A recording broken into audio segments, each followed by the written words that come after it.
તાલુકા કક્ષાની ઝોન કક્ષાની સ્પર્ધાઓ હોય ત્યારે આપણી પાસે સ્કૂલના બાળકો આવતા હોય અને સવારે 8 વાગે રિપોર્ટિંગ ટાઈમ હોય.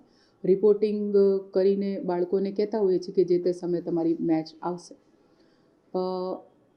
સરકારશ્રી તરફથી એ બાબતમાં આપણે કોઈ પણ જાતનું એમને આપણે ફૂડિંગ કે એની પ્રોવાઈડ નથી કરતા, પણ જ્યારે બાળક સ્કૂલમાંથી આવતા હોય છે કે પીટી ટીચર છે કે ઘરેથી આવતા હોય છે, તો પેરેન્ટ્સની અને પીટી ટીચરની અને સ્કૂલની બી થોડી જવાબદારી બને.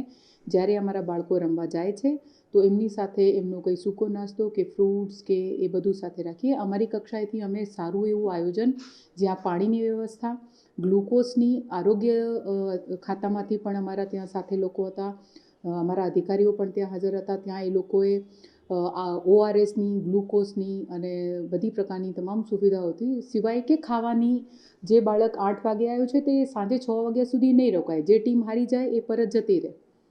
જે ફાઇનલ સુધી રમે એને જ મોસ્ટલી 4, 4:30 સુધી રોકાવાની જરૂર પડે છે.